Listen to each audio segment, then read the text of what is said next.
rendez-vous quotidien, le matos de l'éleveur. Alors pendant 15 minutes, on présente une innovation primée au sommet d'or et on en profitera aussi pour observer une sélection des nouveautés réalisées par l'équipe de Réussir Machinisme. Je vais y arriver. Alors pour m'accompagner aujourd'hui, j'accueille Eric Dissé.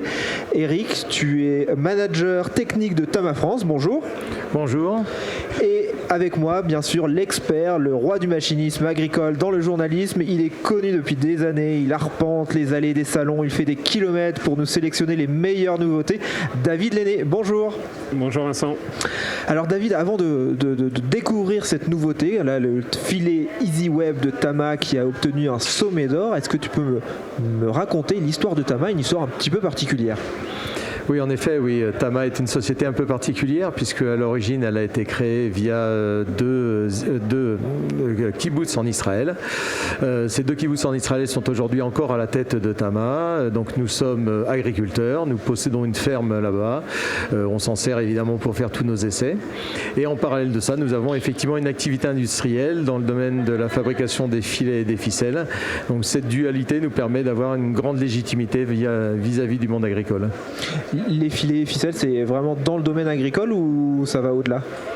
Alors, en ce qui concerne les filets, ça va au-delà aujourd'hui. On est en train de déployer une autre activité, industrie, qui bénéficie en fait de la recherche et développement agricole et qui nous permet aujourd'hui de proposer des solutions, par exemple, de filets pour les palettes avec une grande aération, notamment pour les fruits et légumes ou tous les produits sensibles à l'humidité. Alors, tu nous as dit que la ferme en Israël permettait de tester les produits. Est-ce que les problématiques sont les mêmes en Israël qu'en France ? Elles sont même accrues puisqu'on a des conditions climatiques qui sont extrêmes sur certains endroits de notre ferme et donc on utilise ces conditions extrêmes pour tester les produits dans des conditions vraiment qui sont les pires pour les matières pour les produits d'emballage que l'on fabrique et ça nous permet derrière d'anticiper les éventuelles difficultés que l'on pourra avoir dans les différents points du globe où on commercialise nos produits. Aujourd'hui, Tama a une présence internationale, ça veut dire combien de pays ? Alors aujourd'hui, on a 22 marketing compagnies à travers le monde. On s'appuie sur 11 sites de production. Donc il y en a 4 qui sont en Europe, il y en a 4 en Israël, un site qui est aux États-Unis, un site au Brésil et un site au Vietnam. Alors on va découvrir le filet Tama EasyWeb. Alors il a obtenu un sommet d'or et également le prix vert, le prix développement durable quelque part. On regarde maintenant en vidéo cette nouveauté.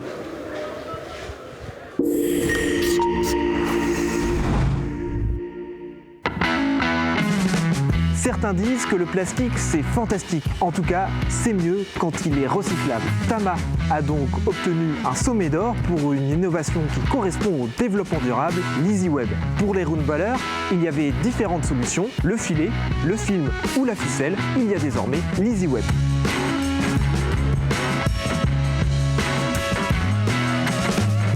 Pour rendre l'EasyWeb recyclable, l'enjeu c'est le taux de souillure, c'est-à-dire la proportion de fourrage dans le déchet. Pour l'EasyWeb, sur 100 kg de déchets, il y aura donc moins de 20 kg de fourrage. Il est facilement nettoyable et donc facilement recyclable, contrairement à un filet classique. Nous sommes donc dans un recyclage en boucle fermée. Ce filet EasyWeb permettra de créer d'autres filets EasyWeb.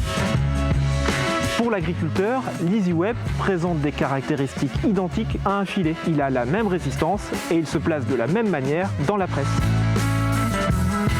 Selon les utilisateurs, l'EasyWeb présente l'intérêt d'être plus stable au transport. Par rapport à un filet, il ne glisse pas. Il a aussi l'avantage d'être plus simple à découper et à dérouler et ensuite à nettoyer. Cette innovation est disponible sur les presses Fendt, Massey Ferguson, McKell et Lely. D'autres machines sont actuellement en test et devraient permettre prochainement d'utiliser l'EasyWeb.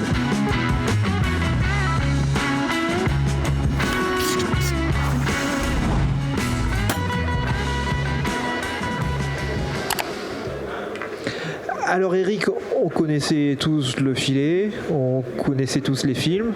Pourquoi un jour on s'est dit tiens on va faire un autre produit, quelque chose de différent, d'où vient l'idée ? Alors, la problématique nous a été offerte et il y a été confronté il y a environ une dizaine d'années où on s'est posé la question de la recyclabilité de notre filet. Donc on a cherché dans tout un tas d'axes, soit des filets qui seraient biodégradables, soit des filets qui seraient fabriqués à partir de matières végétales. Rien ne fonctionnait, soit en termes d'économie, soit en termes de faisabilité. Et donc il a fallu qu'on s'oriente vers une autre solution qui puisse répondre aux enjeux européens, puisqu'à partir du 1er janvier 2025, nous avons l'obligation de proposer des solutions de recyclage pour les produits que nous commercialisons. Et on sait aujourd'hui que les filets, quel que soit le producteur, conservent à l'intérieur de ces mailles des petits bouts de fourrage. Et ces petits bouts de fourrage nous empêchent de pouvoir broyer et réutiliser cette matière plastique pour la retransformer sur une matière plastique recyclée. L'apport d'entrée, c'était vraiment le recyclage. Vraiment le recyclage, oui. Il faut absolument qu'on trouve une solution. Aujourd'hui, le monde agricole utilise des plastiques. Ces plastiques, pour l'essentiel, viennent du pétrole. Il faut absolument qu'on diminue cet intrant du pétrole et qu'on arrive à recycler un maximum de matière plastique. l'EasyWeb, justement, a été conçu dans ce sens-là pour produire une matière post-consommation qui puisse être utilisée comme une matière première pour fabriquer de la granule recyclée. Alors, quand je suis allé faire cette vidéo, j'ai rencontré l'éleveur qui utilisait ce filet et puis alors lui il a vraiment évoqué le côté pratique, notamment avec les filets classiques qui se coincent dans la ceinture quand on les enlève, quand on les retire, quand on les manipule. C'était prévu ça, cet avantage, cette praticité, ou c'est un bonus ? Alors on trouve des bonus, nous déjà sur notre ferme, puisque je vous disais tout à l'heure qu'on était exploitant, donc lorsqu'on innove, on essaye les produits et parfois il y a des bonus induits, oui, et puis il y a des bonus que les éleveurs dont ils nous font part. Et parmi ces bonus, par exemple, oui, le filet qui se coince dans la ceinture, c'en est un. Le deuxième, c'est par exemple le fait que l'EasyWeb est fabriqué avec la même matière que le film d'enrubanage. Et lorsqu'on positionne l'EasyWeb en dessous d'un film d'enrubanage et qu'on retire au moment de la distribution le film d'enrubanage et l'EasyWeb, les deux étant avec la même matière première, on va pouvoir les positionner dans le même sac à destination de recyclage. Et c'est un mode très confortable. J'ai encore un éleveur tout à l'heure qui me disait, quand on est au mois de novembre, qu'il pleut, qu'il fait froid, je suis en fin de journée, je suis fatigué, si je peux économiser un petit peu d'énergie et avoir quelque chose d'hyper pratique lorsque je distribue mon fourrage à mes bêtes, c'est toujours ça de gagner. Alors David, tu as quand même beaucoup d'expérience, voilà, tu en as vu des innovations. Qu'est-ce qui te plaît dans cette innovation dans le filet EasyWeb ? Alors pour rebondir sur ce qu'a annoncé Eric, c'est le côté facilité d'utilisation. Je dirais pour l'avoir fait, quand on distribue des bottes d'enrubanage, quand on peut enlever tout d'une seule fois, c'est quand même beaucoup plus pratique. Alors il existe des solutions de liage film qui donnent le même confort, avec la difficulté que le liage film n'est pas compatible avec toutes les récoltes, c'est-à-dire que ça va fonctionner en récolte humide, de l'ensilage, en enrubanage. Par contre, on ne va pas l'utiliser ni au foin ni à la paille. Donc l'EasyWeb présente l'intérêt d'être utilisable sur tout. Alors on l'utilise comment ? En fait, ça serait comment, comme un filet, comme un film ? Alors ça s'applique dans la presse comme un filet, ça utilise le même cheminement. C'est complètement indépendant. On n'a pas besoin d'avoir un système de liage film sur la machine. C'est quand même un gros atout. Je dirais là, je poserai la question à Eric. En revanche, toutes les machines ne semblent pas aujourd'hui compatibles avec ce système. Et quelles sont les marques avec lesquelles je peux utiliser l'EasyWeb sans souci ? Alors aujourd'hui, on est encore en phase de développement. On a le développement d'un produit chez nous, c'est 5 à 6 ans. On est sur la 3e année. On a effectivement validé certaines marques de presse aujourd'hui en utilisation. On sait que l'EasyWeb est utilisé sans aucun problème. C'est le cas de McKell, c'est le cas de Krohn, c'est le cas d'Agco. On peut citer également Pottinger, le groupe Verneland. Certaines machines de chez Claas, mais pas toutes, puisqu'elles n'ont pas le même système pour recevoir le filet au moment du liage. Donc on est en phase de validation encore pour certaines machines sur le marché. On travaille de notre côté, mais les constructeurs de machines agricoles travaillent également avec nous. On travaille avec leur système de recherche et développement pour essayer de trouver des solutions pour adapter l'EasyWeb à leur tête de liage. Tu avais une question rapide des questions sur la tension, c'est ça ? C'est-à-dire par rapport au filet, par rapport au film ? Oui, en termes de tenue de botte, on va avoir quelque chose d'équivalent, il me semble. Alors on est sur un produit qui fait 9 grammes au mètre, donc on est sur le même poids, on est sur la même résistance, on est exactement sur les mêmes systèmes de tension. Le secret, c'est quoi? C'est premièrement un bobinage alterné, c'est-à-dire quand on regarde un EasyWeb, une bobine d'EasyWeb, on voit que le fil se déplace de droite et de gauche, et donc lorsqu'il va se positionner sur la balle, il va couvrir parfaitement. Et puis deuxièmement, on se retrouve avec un filet qui va encapsuler complètement le fourrage, sous réserve évidemment qu'il y ait une bonne densité au niveau des balles. Alors, dernière question et réponse rapide parce que le temps passe, il faut qu'on enchaîne. Mais une question essentielle pour les agriculteurs, le coût. Alors on s'est attaché justement à cette partie coût, à avoir un coût à la balle qui soit exactement le même que pour le filet, donc il n'y a pas du tout d'inconvénient. Il y a quand même un gain de l'autre côté. Il ne faut pas oublier que l'EasyWeb, comme il est fabriqué avec la même matière première que le film d'enrubanage, est soumis à l'éco-contribution d'un film d'enrubanage, c'est-à-dire 230 € la tonne, là où un filet est soumis à l'éco-contribution d'un filet, c'est-à-dire 450 € la tonne, ce qui représente 2 fois plus d'éco-contribution sur un filet que sur un EasyWeb, ce qui est quand même un gros avantage financier. Merci Eric. Alors David, avec tes équipes depuis le début du salon, tu arpentes les allées, tu nous as fait une petite sélection comme chaque jour des nouveautés. On les découvre en vidéo.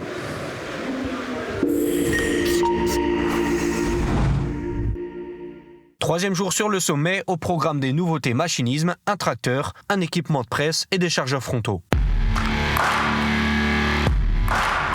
Proposé sur les presses à balles rondes à chambre variable à courroie Varipack et Varipack Plus, le reteneur de balles de Krone se monte en lieu et place de l'éjecteur de balles. Il se compose d'une pince pilotée hydrauliquement depuis la cabine via un distributeur simple effet. Au moment de l'éjection, la pince retient la balle lorsqu'elle chute de la chambre. Privée d'inertie, la balle se pose au sol et se trouve immobilisée dans les pentes importantes.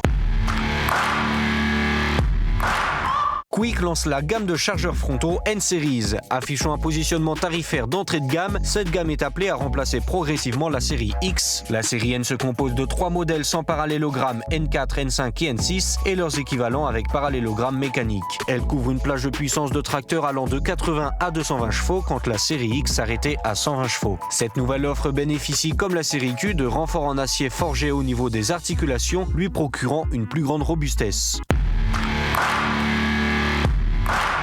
Succédant au Farmall C, la nouvelle gamme de tracteurs Casillage Farmall C Active Drive 2 se compose de 4 modèles de 90 à 120 chevaux. Ces tracteurs gagnent en empattement qui atteint désormais 2,35 m et accèdent à un plus large choix de pneumatiques arrière 38 pouces. Ces tracteurs bénéficient de l'Active Clutch qui permet de freiner et débrayer uniquement avec la pédale de frein. Héritant du design inauguré sur les quad-tracks, les Farmall C Active Drive 2 disposent du paramétrage de la coupure de la prise de force en fonction de la position du relevage de 4,7 tonnes de capacité. Ces tracteurs reçoivent la télématique FieldOps, un petit terminal couleur dans le tableau de bord et en option un écran AFS 1200 qui peut recevoir toute l'offre de guidage automatique des plus grosses gammes et reprendre toutes les fonctionnalités du tracteur.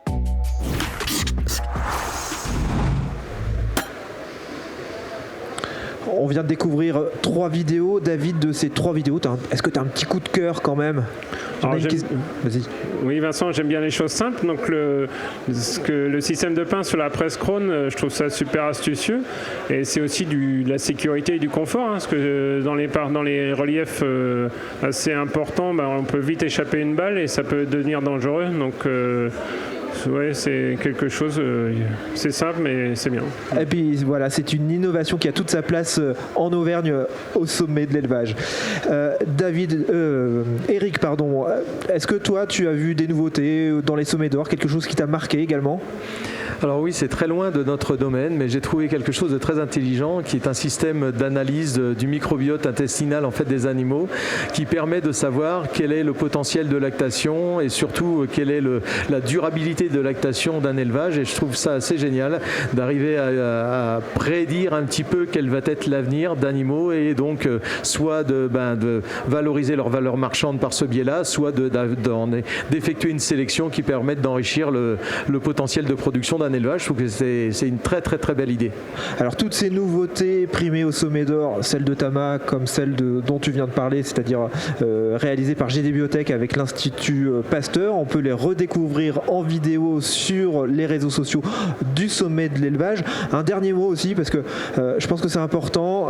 D'habitude vous êtes en bleu, là Tama, au début du salon vous étiez en bleu et là vous êtes tout beau en rose là. Pourquoi ? Alors ça remonte à une dizaine d'années. Nous avions fait une opération Goping qui consistait en fait à récupérer 1 € par bobine de filet vendu, qui étaient des filets roses et noirs, à destination d'une association basée en région parisienne qui s'appelle Le Cancer du Sein, parlons-en. Et on avait récupéré plus de 10 000 € dans ce cadre-là, sensibilisés qu'on était, puisqu'on avait plusieurs personnes dans l'entreprise qui étaient malheureusement touchées par le cancer du sein. Et depuis cette époque-là, on a décidé chaque année, le jeudi, de tous s'habiller en rose, en solidarité, et notamment pour rappeler aux femmes, notamment dans le monde rural, qu'il faut vraiment se détecter parce que c'est le meilleur moyen de lutter contre cette maladie.